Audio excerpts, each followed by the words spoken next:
All right, guys. Hi, everyone. Anyone watching? This is Rise Above. I am here with my co-host, Brendan Fields. How are you, Brendan?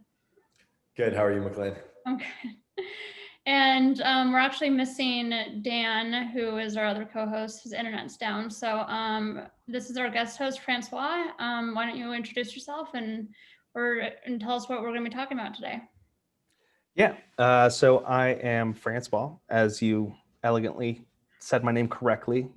There's a lot that they look at me. They're like, "You're Francisco." No, I know I could be seen as no, I'm Francois. I promise. I got it right when I spelled it out. Um, so I'm the director of business development here at Noviland, and what Noviland does is a full end-to-end supply chain management solution, all the way from getting Amazon sellers quotes for their items through coordinating samples for them, handling production oversight, um, handling quality control inspections, logistics to the final destination, and all of this could be done in one platform. Now I know before this we were diving a little bit deeper into it, and we could definitely touch on those cool features, but we were first to market with our platform, and we're very excited to make this process that I'm sure you guys have experience with being so risky and mitigate a lot of those risks and streamline and make it simpler for any business. It doesn't necessarily have to be a 7 or 8 figure seller. It could be someone that's just starting out and has $10,000 that they want to invest into product. They can come to our platform and start developing the product with us. And how did you tell us a little bit before we get into your actual business model and stuff? How did you get into this industry, and how long have you been in it? Yeah, so we got into sourcing about 5 years ago. Some background on it is our founders come from China, and their families actually own a series of manufacturers in the building material space. So when we first started out, it was more of just trying to find out our fit in the market and finding out that we could work with construction companies because we have factories for them, whether it's for cabinetry or countertops or whatever the case may be there. Um, and at that same time, our CEO and founder, Chuan, comes with a background of engineering at Google. I believe he was a senior engineer at Google. Um, So and he's so not that smart. yeah, so he's not that smart. Yeah. So he wanted to incorporate technology more into it and do so in a way that just makes this international supply chain easier because they have the experience of working with their families on the China side and the US side, having to visit customers and them having to vet the factories and the factories also having to vet them. So really providing a two-way service with this technology. So we built a platform that was released in 2018, and it really helped streamline a lot of those processes, whether it's centralizing all communications, where traditionally you might have to go through email and WeChat and WhatsApp, and then you have to go back and something might go wrong with, let's say, the specifications, and you're pointing fingers back and forth, right? You might just say, hey, you said that you would do this. And the supplier says, well, I didn't put that in the contract, so it's not going to happen. We removed that by just having centralized messaging directly in the platform, and all messaging is done with a Noviland employee, not directly with factories. And they're fluent in English and Chinese, whether that's Mandarin or Cantonese, and that depends on where we're finding the factories in our network. But that's just one thing that we're able to remove. And so when we launched back in 2018, we thought we could do this primarily for building materials and construction companies and wholesalers that might need to buy this product. But we released it to the public, and it was just out there. Anyone that saw it can use it.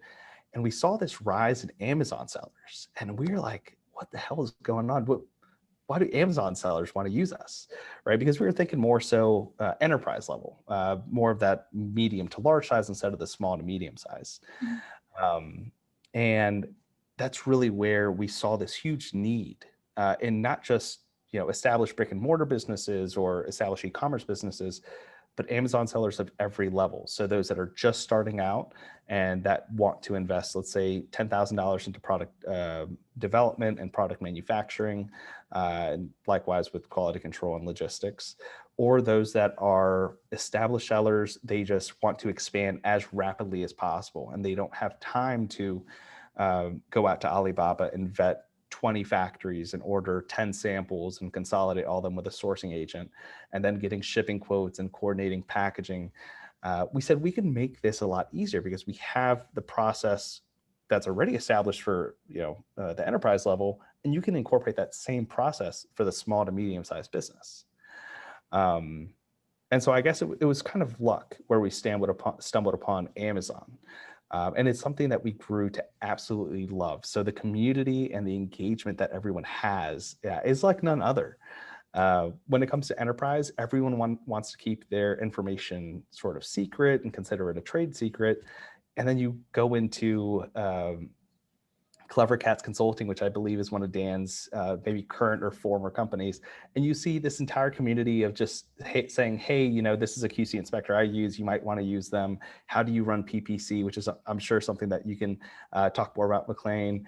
How can you launch a product successfully, which I'm sure Brendan has a lot of experience in with Rebate. So it was such an engaging community. We just wanted to continue expanding on it.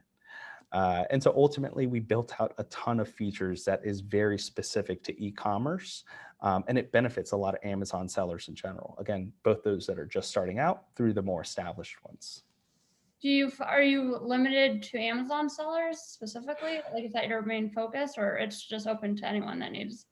It's open to anyone, but when you're looking at the pie, I mean, Amazon takes up a huge chunk of the pie.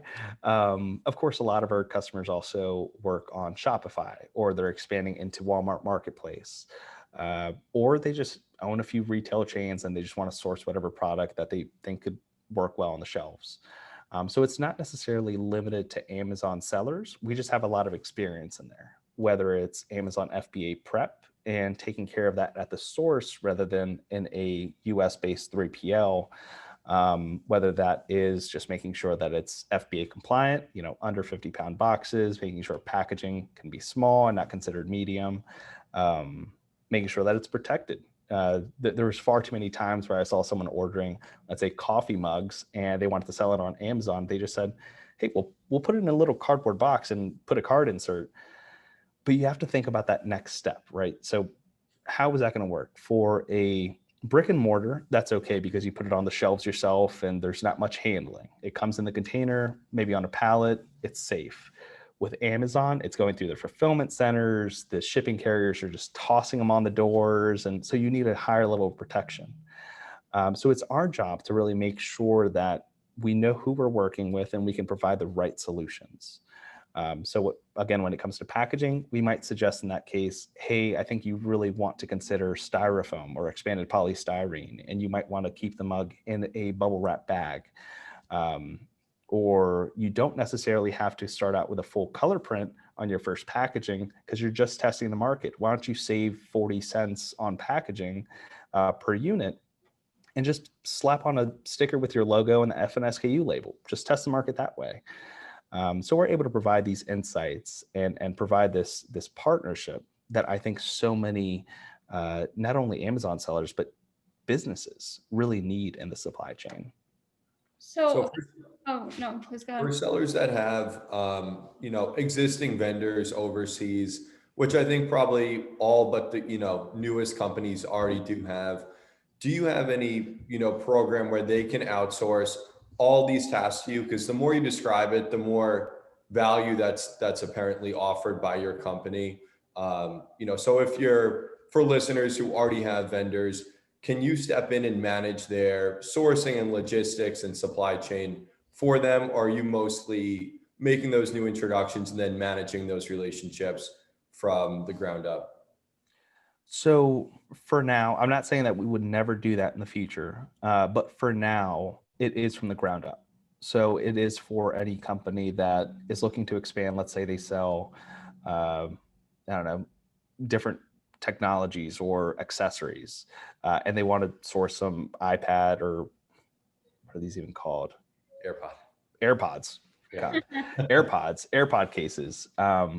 And they wanted a whole line of those, and then they wanted to expand into phone cases and 10 years ago, maybe MP3 cases. They would be able to do all of that through us. And we would be able to vet the right factories for them, make sure that they could take on the right projects. They have the right machinery, the right upstream supply chain. and continue to manage, the production oversight, the shipping and logistics, the fulfillment through our 3PL warehouses. So right now it's only from the ground up, but I do completely hear you, and we realize that there is a huge need in just managing those relationships as a whole too. Yeah. And then on the fulfillment side, so like, I think that's an area of huge growth right now. There have been so many problems, especially earlier this year with FBA. And so a lot of sellers are more seriously looking at what was more common in years past, which was merchant fulfillment or third-party fulfillment that is not Amazon. So maybe you want to talk a little bit about that, because I know that's something a lot of sellers are looking to, especially with like storage limits and even as just a backup, right? So like if there was ever an issue again where Amazon did suddenly impose restrictions on quantity of inventory stored at their fulfillment centers, or something else that disrupted sellers' ability to fulfill orders, at least, speaking for myself, that is kind of a contingency that I wasn't prepared for. I was able to pivot and, manage through the pandemic. But I think it's something that's probably on a lot of sellers' minds. And I know before the call, you mentioned that that's a service you guys offer as well. Yeah. 3PL has definitely been on the rise, and we've seen it just by the sheer numbers of inquiries that we get. So there's two parts to that. One thing I didn't hear from that was expansion.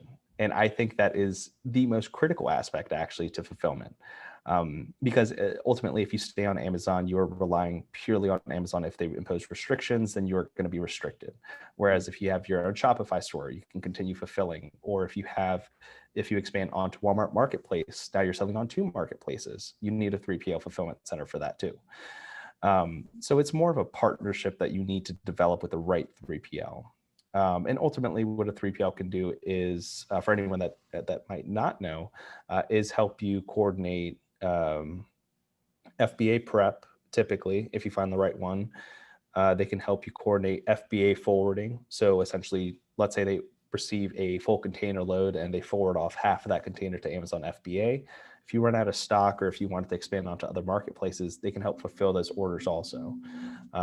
They typically have partnerships with shipping carriers like FedEx and UPS, where they can get labels for far cheaper. I'm talking 70+% more than what any other business can get, at least an established one can. And they in turn can, of course, offer that to their customers. And in the instances, for example, if you have a poor IPI and you need to issue a quick removal order in order to, stay within that 6-week period at the end of a quarter, then you can issue that removal order directly to your 3PL. They could receive it, they could hold on to it. It's going to be cheaper than Amazon FBA typically. And again, you can use that for more expansion. Now, aside from that, they can also accept returns, which, if you don't want Amazon to take your returns and then put them back on the shelves, and then we've seen this a few times, a seller will be hit with an item, sold as new, used but sold as new, I think is the exact term that Amazon uses. Yeah, and and I'm sure it's something that you both have heard about or maybe experienced yourselves. We've heard it many times from a lot of our customers, actually.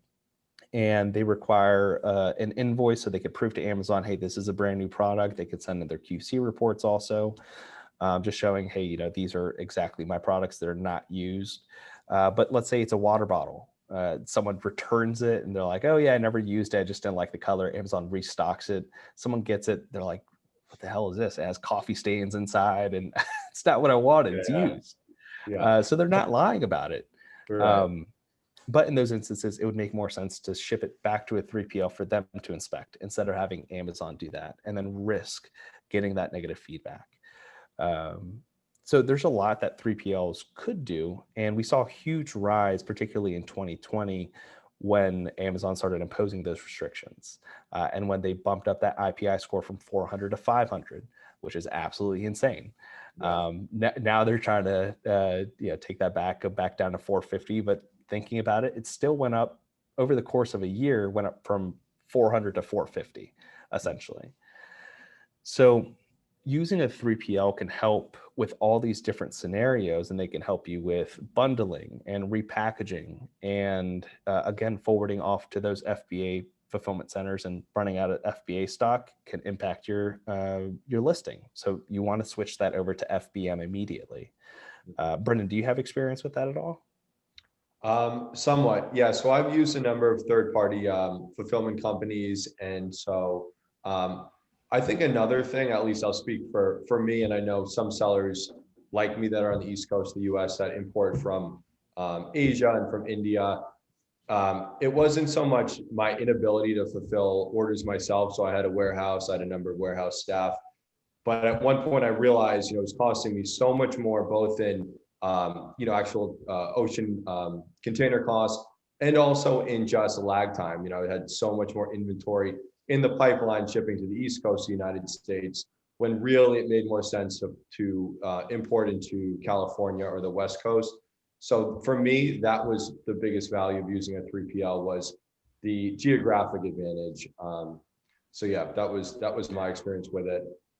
Well, flipping that now, I'm not sure if you heard about the ports in Long Beach. Thousands of containers just stuck, can't move. Items that are coming in, the vessels are being told to wait. And, on the China side, they're also being told to wait. Of course, there's container shortages also. That's something we could dive into, because that has to do with the supply chain. But now a lot of our customers, instead of shipping to our LA warehouse, where it might take 3 or 4 weeks to get through customs, they're shipping it to Savannah, and it only takes about a week and a half extra. Now it costs a little bit more, yes, but the speed to market is the most important part, at least the most important part that we see for successful Amazon sellers. They always want to always have inventory, always be expanding. So yeah, that works in both ways, and having the right partners is really how you can achieve that. Otherwise, you're scrambling, trying to find the right 3PL, and then making sure that they have a good partnership with FedEx or with UPS, make sure that they can get the products out too. That it's just such an important aspect. I think 2020 really shed a lot of light on that. Definitely, yeah, and I think it's unique, particularly to e-commerce sellers, is like, I have a lot of people ask me, they say, oh, well, do you have a lot of back orders? Because I was complaining to somebody, I said, well, my product went out of stock, and that I can't get it for a month, and I was doing X number of dollars in sales in this product. And somebody who's not experienced in e-commerce said, well, you just take back orders, right? And you can fulfill them when you get it. And I explained, you don't, in e-commerce specifically, generally don't get back orders because it's so competitive. Why would anybody buy my product, wait a month? And actually, as a matter of fact, on Amazon, you can't even, to my understanding, take back orders. If you don't have a product to fulfill, you can't even accept the order. So yeah, I mean, especially with e-commerce and with most products that there is an alternative, there's somebody else selling that product, having inventory in stock ready to ship right away is the lifeblood of a successful e-commerce business, for sure. Yeah, and you go ahead. Oh, I was just wondering, how has, from your standpoint, how has COVID affected your business, or has it? It has increased our business dramatically. Yeah. And I'm talking about, where sellers once thought, my supply chain is the most solid supply chain, and there's no other supply chain like it, and they can never fail. And, we might have had a conversation with them 1.5 years, 2 years ago, 3 years ago, maybe even. And we saw them all flood back into the platform. We saw them increase their shipping requests, of course, because logistics is just such a mess right now. We saw them increase the products that they wanted to expand to, because they wanted to expand their e-commerce business, because everything shifted to e-commerce. So it's actually, there was a light at the end of the tunnel for us. And we saw that particularly with e-commerce, and we believe that e-commerce is going to be the future, whether that's B2C continuously, and we're seeing a huge rise in B2B. B2B e-commerce, I think, is the next big thing. What's you guys' take on that? Brendan, you go. Yeah, I hadn't put much thought into it, but yeah, I mean, I'm sure it makes a tremendous amount of sense. Like, so I have my business is sporting goods. And it used to be, when I started my business, I was selling everything to consumers. And I see all the time now on Amazon, it'll say, I'll get a big order, I'll get a multi-$1,000 order. and the, ship to will be a school or be a summer camp. And the Right. reason is these institutions, they now have a credit card that they can use to buy stuff online, where in the past they had to print a purchase order, they would fax it to, some company that took purchase orders via fax. And yeah, no, I think for sure it's, B2B sales online is definitely going to increase. Yeah. Yeah. And I also think that bigger companies that usually do B2B are now doing B2C, like Coca-Cola, like specifically Target or Nike or whatever. They're not so much selling through like stores and stuff. They're just going directly to the customer, which Yeah. is, not something that they really used to do until recently. Yeah, it's funny, Brendan, that you mentioned schools actually, because so we moved a lot of PPE all through 2020, and we're continuing to do it for our partners and our customers now. And I think the biggest orders that we tend to get at our facilities for any PPE, whether it's masks or sanitizer, comes from those schools. And it's going to be a continuous thing where they're going to continue trying to order it. But if the Amazon seller doesn't realize that and isn't able to make those bundles, let's say instead of having just one box, having a 10 pack of boxes, and maybe having a pallet, and maybe having a truckload, and having all these different offerings, they can expand onto Amazon Business, which is doing tremendously well. Mhm. Hospitals are using it, governments are using it. So you're able to reach such a new audience, and you have to do that by having the right partners. Again, 3PLs, you have to do your research on who you're partnering with for a 3PL. Are they able to fulfill those orders? How much stock are they going to be able to actually manage a month? Can they grow with you? What happens if something goes wrong? And let's say Amazon doesn't actually take, or they don't log that they took 50 cartons, but the 3PL knows they shipped 50 cartons. How can they prove that? So, it's someone that you can partner with and that you can rely on. I think that it is the most important part within the supply chain.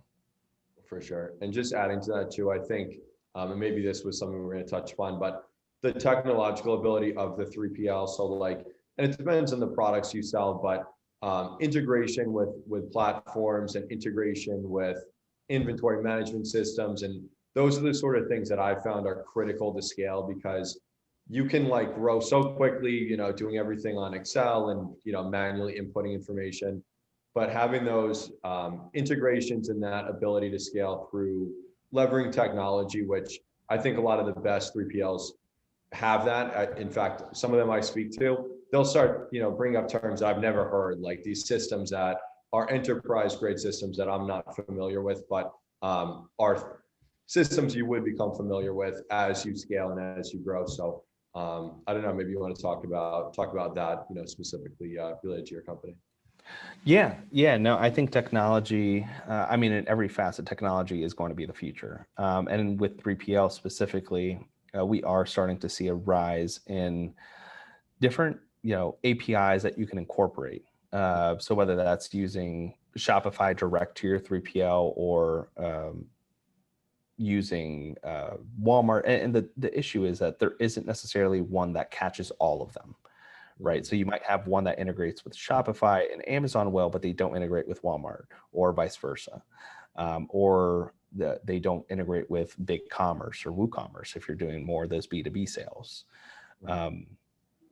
So it's finding one that is familiar with how you're planning to distribute your items. And I think in certain cases that makes more sense if you're doing Shopify and doing those individual sales, than finding one that has the right technology partners for that. But if you're doing more B2B and it's a much larger scale, they might not need that technology. Yeah, exactly. Because it just makes more sense to manage on Excel. Right. Yeah. So you mentioned before the call, you have a network of 3PLs that you guys work with, I guess some that you own and others you contract with. What does that network look like? Yeah. So excitingly enough, we went from having 28,000 square feet about a year and a half ago to over 500,000 square feet that we utilize currently. That's in LA, that's in Atlanta, or the Atlanta area, Connecticut, and New Jersey. And so very strategic that it's not necessarily in the middle of the country. That's where you find the cheaper 3PLs, definitely, but you have to worry about shipping it to those 3PLs. And sometimes they don't have the best logistics or highway systems around them. So it would make more sense to stay closer to the water and stay closer to the ports. That way your cost to get to the 3PL to begin with is as low as possible. Mhm. And so with that, yeah, we do contract out, let's say, a larger space from, or a smaller space from a larger warehouse facility or distribution facility, and we have our own docks there, but we own the processes behind it. So we won't contract out the work necessarily, just the space, because everyone manages risks differently, I guess is a kind way to say it. Some of them you will see just completely ignore anything that their customers are saying, and they say, hey, yes, I shipped it. You ask them, hey, well, where's the proof? Like, oh, no, I shipped it last week or 2 weeks ago. No, it's fine. It's fine. Others, they'll manage it. Hey, I scanned this in. I make sure that it has all the proper labels. It was shipped out on this exact date, and this is the UPS carrier that we used to actually ship it out, or this is the truck that we put it on to make sure it gets to a FedEx facility. So everyone manages the risks differently, and we take great pride in what we do, and that is always a customer-centric approach. Whatever's in the best interest of the customer, we will do. There isn't an expense that we're willing to spare to make sure that that happens. Yeah, nice. And at what point do you, like, say I'm brand new to selling on Amazon? We'll just stick with Amazon since that's a huge focus group for you.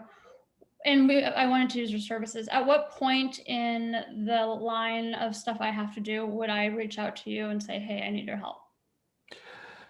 So, and we could just walk through it quickly. An Amazon seller, first, they obviously have to learn how to sell on Amazon. They understand some of the requirements behind it, create an Amazon seller account, and they might look at different products that they want to start sourcing or that they might want to sell. So let's say they sign up to Jungle Scout, they do a quick product research, or they're part of a mastermind and they help guide them to find different products. And at that stage, it's still very conceptual. It's still very, I just think, the AirPod cases would be a good product to sell. Now they need to do a little bit more research. What colors, what designs, what sizes, how am I going to package it? Is it a small or is it an oversized item? So they have to take all these different factors into consideration, plus also doing some more background research. Based on my competitors, I'm seeing these 1-star reviews. So this is something I have to improve on for this item. It's not so much just taking an item and replicating it, which is just white labeling. It's more so the private label aspect. And we OEM contract out our factories to make those products. So once they establish their RFQ or their request for quote, it would have all the product specifications. It would have all the material specifications, the packaging information that they may want. So again, is it coming in a box? Is it coming in a poly bag? Do I want a full color print? Do I just want a label on it? What is their budget? What is their target pricing? And then they would come to us and say, hey, look, this is my project details. Do you have a factory for me? And they would submit it in our platform. And from there, we hop on a call with them. We learn more about their business, make sure that we're a right fit for them. We don't handle drop shipping, for example. So if someone's trying to source from a factory overseas and just ship one item at a time through their Shopify store, we don't support that. And we just have to tell them very upfront, it's not something we could do.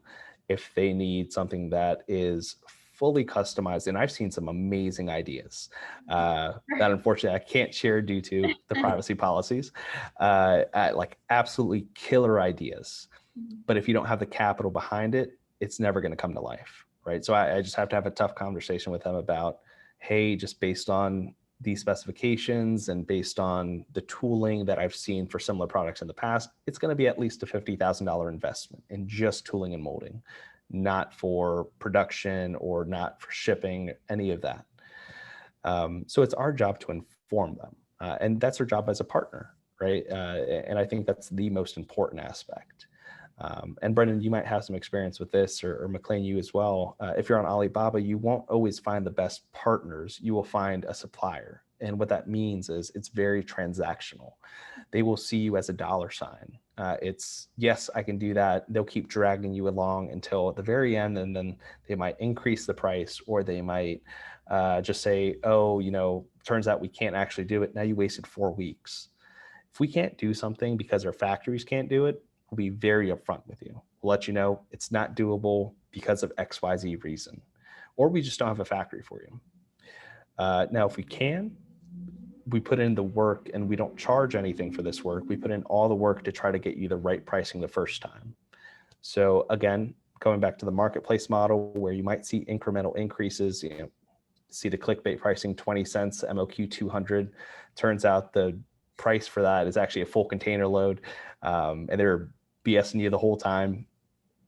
We will tell you, hey, this is 40 cents. MOQ is 2,000 units. Now, if you get to 4,000 or 10,000 units, it's at 35 cents based on this packaging. And if you wanted to bundle it, it's this pricing. And then they can add that product to a cart. They could see the delivered pricing. They could see the import duty, see if it just makes sense to them. I think one thing that we're trying to solve, and that the industry and supply chain really lacks, is that level of transparency and that honesty with upfront suppliers. A lot of times it's them just trying to lure you in and start reeling them in, and then they just jerk them a little bit at the end. That's something we're trying to remove from the process. And I don't know if you guys have ever, it's stuck in my mind ever since I saw it. There's a commercial for car shopping, and it goes, oh, I'm removing all the drama or all the BS from going and buying a car and all the negotiations. And that's basically what we're trying to do. I don't know if you guys ever saw that ad. No. It's like it's like Carvana or something. It's like the online. I think that's what it is. Yeah. Remove all the headache from actually doing it. Yeah, it's a good idea. It's a very good idea. Yeah, so that's sort of the direction we're going in, and we hope to be able to bring that to every level of seller. Again, whether that's someone that's just starting out or an enterprise or Fortune 500. Yeah. Out of curiosity, how do people I can't really relate it specifically to my business, but I understand what you're saying in terms of turning down people just because they don't have the margins to be able to afford you, or you think their product isn't going to make it. How do those conversations go? And do you find that your potential customers get angry about that, or they're thankful that you're so honest about that? Like, how's that? Well, I think it's a little bit of both. You find those that are very ecstatic about the honesty because they just encountered so many lies throughout the process that it's refreshing. And others that it's harder for them to take in because they don't understand. They don't have the experience behind manufacturing or shipping or logistics or certifications. So to them, it might seem like, just a quick example for the pop sockets, please don't sue me. But if you had something that was directly attached to a phone case, and you might say, oh, I just want to combine these two products. Simple enough, just go ahead and do it. And we tell them, hey, something like that is actually a lot more complex. A factory has to invest in the molding to merge them together. They have to make sure they have the right materials in place. One of them might be PVA, the other part is silicone to be more of a grip. So they have to incorporate those into it. And they might see the pricing and be shocked by it. They might say, I don't want to invest $20,000 in molding and tooling. That should be easy. It should be something simple. And why is the price $10? It should be $2 because these two items cost $1 each. Well, it's a lot more complex, unfortunately. And having those conversations is never going to be easy. But it's important to actually have them. And if you keep it honest every time and consistently, we're firm believers that, word will get out of our honesty, first of all, about it. But that we can encounter these cases and we can create more education behind it. So we can tell someone why something's not possible. Why can't you order 200 units for the same price that Nike's ordering? Well, it's because they're ordering thousands of containers a year for that same exact SKU. So it's all about education, and that's what we're trying to push. Particularly this year, we were definitely trying last year, but coming on and speaking to some amazing people like you guys, hopefully we can get the word out more about supply chain, because it's not talked about enough. Yeah. So who handles insurance? Is that something you guys do? Because I know that's a topic a lot of people are interested in. Since you guys are kind of taking this from, as we said before, the ground level, do you guys manage the insurance, or do you guys bring in a third party to manage the insurance? And what is that like? What responsibility do you guys take versus in your case, I guess, your client, is that what you call them, client or customer? Yeah.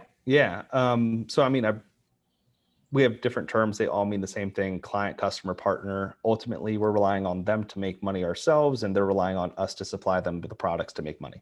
So Right. it's all sort of synonymous. But in regards to the insurance, we do take insurance, and that's in our terms of use. We are also their supplier. So let's say they get DDP pricing. We are responsible for that item all the way until it gets to the final destination. Anything goes wrong, the vessel sinks, it doesn't get delivered to Amazon, or they only claim that there's 47 out of the 50 boxes. And I use that example because that's a real case that happened this past month. And it's just, as your partner, we need to hound UPS and we need to hound Amazon. Now, sometimes that's just not enough. Sometimes you have to just sit back and say, okay, hopefully Amazon in the next month, when they start to clean their stuff up, they will find those 3 boxes. Yeah. Okay. When they can get their shit together, then they will find your 3 boxes. I promise, because we shipped them, and this is how we shipped them. This is the process that we took to ship them, and this is how we logged it. And this is UPS confirming that they picked up all 50 boxes. But it's just staying on them and then finding out, okay, how can we provide a solution to this? Do you need 3 cases to be express airship from the manufacturer? Is that even possible? Do you need, just additional units on your next order? How much sooner do you need to place that next order because you're short 3 cases? So it's all about finding solutions. And so when it comes to insurance, it's all about how do you handle that insurance and who are you going to handle it with? That's our job to take care of. Got it. I'm curious, how big is your team? Small team. Well, small, it's a global team, actually. So here in the office, we have about 10 people in the US, actually, as a whole. But on the China side, we have upwards of 20 or 30 employees. And that's located in our Hangzhou office and our Shenzhen office. And so that goes all the way from product specialist. And I guess to also give you a quick breakdown of the team, there's a US-based account manager. There is, and that one's dedicated to a specific account. There's product specialists, which are dedicated to the projects. So let's say someone is sourcing the AirPod holder, and that same company also wants to do, just looking around, cabinetry, I don't know. And so those are completely different items. But if they want to source it, they want to source it. So the product specialist that's doing the phone holders probably isn't doing the cabinetry. So you might have 2 different product specialists working for you, but it's still on the same team. You have order managers that oversee the logistics and oversees that the projects actually have the right CRDs, and the CRDs being the cargo ready dates. So making sure that containers get there on time, that they're consolidated properly. They'll also make sure that the boxes are actually Amazon compliant, that they're the weights that they say they are, that they have the appropriate labels, things like that.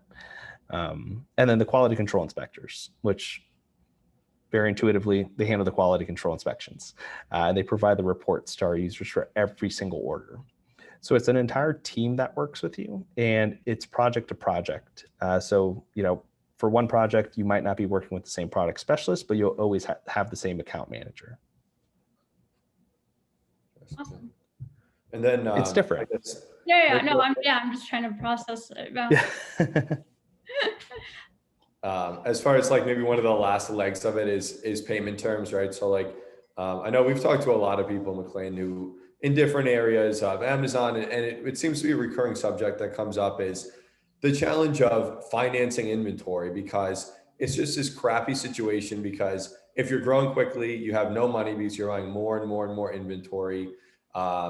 And even if you're not growing that fast, you have something like COVID happened again, where all of a sudden what used to take 2 or 3 months to get now takes 6 months or indefinite amount of time. So I guess the question is, what do you guys do as far as payment terms? And maybe you guys do this, but if I maybe give some unsolicited advice, if I was your company, I would be laser focused on trying to figure out, like, working with a banking partner or somebody to offer credit to at least established sellers. I understand it's extremely risky, somebody who's just starting with an idea and no track record. But to me, that seems like an obvious thing to do, because it is a big challenge for small businesses. And I would source from a factory that had a little higher price, but more favorable payment terms just for that reason. So what do you guys do with payment terms? Yeah, so two pieces to that. And I think the second is more important than the first. The first is that we start off all of our sellers with, or buyers, customers, partners, however you want to call them, with 30% upfront and 70% prior to delivery. That's after we provided them with a QC report, fairly international standard. As they grow, we can definitely revisit those payment terms because we can renegotiate with the factories. Now, the second part to this, and you touched on a little bit, but is how risky, I guess, the process is. And everyone believes that they can start out with the most favorable payment terms. Far too many times I've had a brand new Amazon seller come to me and say, hey, I want $20,000 worth of product on a letter of credit. And this particularly happened for PPE, all of 2020. I just saw an increase in just requests for letters of credit. The issue with that is, for starters, to factories, you're a nobody, right? They have, if you don't order the products, they're going to have a dozen other people lined up to try to order something from them. So they don't necessarily need your money. They don't necessarily need to give you those favorable payment terms. Mm-hmm. Payment terms are something that you can only really get favorable ones, only one of two ways. One, you're a huge business, enterprise, Fortune 500, Fortune 100. The banks can lend you certain amounts in order to lock in better payment terms with your suppliers. That's number one. And they'll also lock in currency exchange rates if you're a big enough company. That's how companies are able to keep their costs low. Mm-hmm. Now the second, I'm sorry, I just completely blanked. I thought you froze. I thought it was going to be me and McLean. No. I completely blanked. Yeah. Second being relationships. So as you grow with your factory, as long as you are not over-promising and under-delivering, as long as you are being a proper partner to them, and that means not, pointing fingers whenever a problem comes up, instead finding a solution collaboratively. As long as you are doing all these things with your suppliers, they will start to offer you better payment terms as you grow. And that's something that's natural with just business in general. So I would suggest any seller that, first of all, they should know that they're not going to start out with the best payment terms, and they should be okay with that. Their ultimate goal should be to build a close enough relationship with their supplier to where they could get those more favorable payment terms. So maybe that means forecasting out a little bit more. So as they grow, hey, XYZ factory, we're just starting out with 500 units now, but if we got to 10,000 units, can I get one of two things? Can I get a price reduction? Because the production costs, are probably going to go down. The more units that you're manufacturing, can I get that? Or can I get better payment terms? So this is affecting my cash flow, but I think when I get to 10,000 units, I'll be able to do 10,000 units a month, and proving that to them. And once you have this history, they will be able to see, okay, this is promising. We could float them, this certain cash because they are continuously coming back to us. And you have to do that through relationship building. There's no other way unless, there's absolutely no other way. You have to do it through relationship building. Yeah. 30/70 is a good starting point. I mean, there's a lot of vendors I work with that want to do 50/50, and then you have to push to get 30/70 after working with them for 2 years. So yeah, I mean, anybody who's coming to you who thinks 30/70 as a opening, payment terms isn't good, I could just tell them that that is a good, good payment terms for. I'll send them your way. I'll send them your way. But I'll no, tell them. the ultimate thing, I just need to find the videos that they reference, and I need to flag those videos for misinformation. Is what the fake news videos out there saying, "Hey, I'll make you $1 million in 2 months, and you could start out with these payment terms." I'll call that fake news.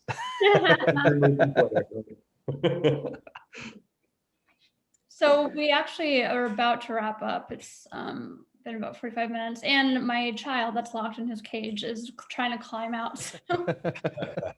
But out of curiosity, just for one last question, Francois, what would be your number one tip or advice for anyone that is going through, I mean, any services? I know you offer a lot of services, but what would be your number one thing that you would recommend to people that are starting out in we'll say the Amazon community? Yeah, and that's something that I believe Megla actually asked me a few months back, and it sort of stumped me. But in thinking about it a lot more, it is 100% preparation, and whether that's preparation with capital, so not just having $2,000 for your entire Amazon business, but maybe having $2,000 to fund your first production order, having an extra $1,000 for logistics, having extra $200 for QC, and so planning all of these financials out. And preparation with your RFQ. This is something that I cannot emphasize enough. I've seen far too many, and they come to us and we help them prepare them better because we want to set them up for success.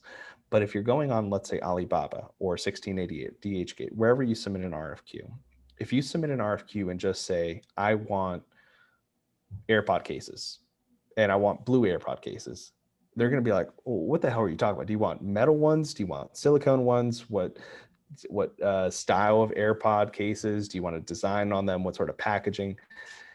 If you don't come to them with a fully built out RFQ, it is impossible for them to take you seriously. And that is no way to start a relationship, first of all. And it just shows that you are not willing to put in the effort to actually make your own product. You want someone to make it for you. And so when a factory sees this, they immediately think, hey, this guy's unprofessional. I'm either going to outprice them, so they're going to charge you way too much in hopes of you going away, or I'm going to give them a price on a product that I think that they want. And usually it's not a product that you think that you want. So you're going to waste a bunch of time. So preparation is hands down the most important aspect to any Amazon business, particularly when it comes to sourcing.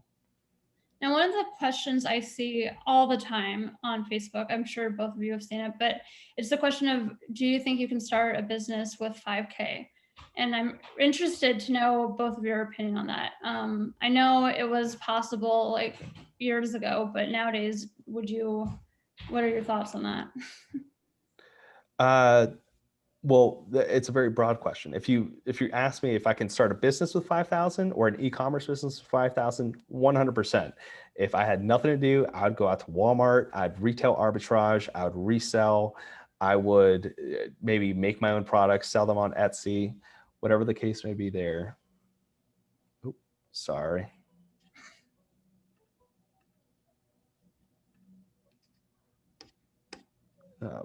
Computer spazzed out. So can you guys hear me now? Yeah. Are you okay. Oh, okay. That was Dan. Now it's you. Like, this is a scary movie. So I guess with $5,000, yes, you could start a business, just not an Amazon FBA private label business. That's what I would say. You would at least need $5,000 for just product if you wanted to start a successful FBA business.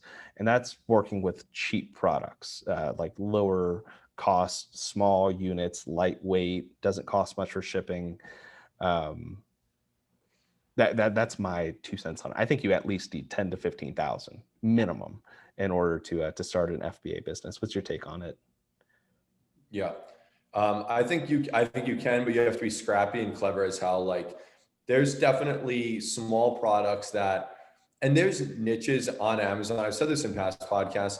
There are products that people are looking for on Amazon that are not on Amazon yet. There's not a lot of them, but very specialty items. And I mean, if it was me, I would try to find a domestic supplier that had low minimum order quantities and do product research like crazy, finding something, maybe not with high demand, but at least, low to moderate demand that was not on Amazon, that I could get locally, that I can make a good profit on, flip quickly, and just grow like that, But yeah, I mean, if somebody's thinking they're going to import a container of stuff, for $5,000, that's probably not even going to pay for the container now, right? So, I know, but Yeah, I mean, container costs are insane. yeah. All right. Well, that's awesome. I really appreciate you, or we both appreciate you being on. Why don't you plug yourself one more time, let everyone know how they can find you, how they can find your company, if you have social media, et cetera, et cetera. Yeah. Okay, I'm spazzing out too much coffee. This is my third cup this morning. Sorry about that. Noviland.com. If you wanted to just get started with sourcing, QC, logistics, 3PL, or the entire thing on one platform, completely free to sign up, no credit card or anything required. Just noviland.com. And just hit the sign up button in the top right. You could plug or follow us on Facebook, facebook.com/Noviland Inc., INC at the end. You can find us on Instagram at Noviland Inc., or maybe it's at Noviland Inc. And you can shoot us DMs there. I mean, we answer questions all the time. It's almost like a free consultant. Don't take advantage too much of it, but definitely ask your questions because supply chain is so tricky to maneuver. And so all we're about is education and making sure that you don't find those fake videos and you don't see the fake news that's misinforming you. We'll tell you like it is. Awesome. All right. Well, thank you so much for coming on. We'll put all of your information when we make this video go live. We'll post all of your information so anyone watching can get a hold of you. Thanks again for being on. Brendan with Rize, thank you. And we'll see you guys next week, hopefully. Yeah. Thank you guys for having me.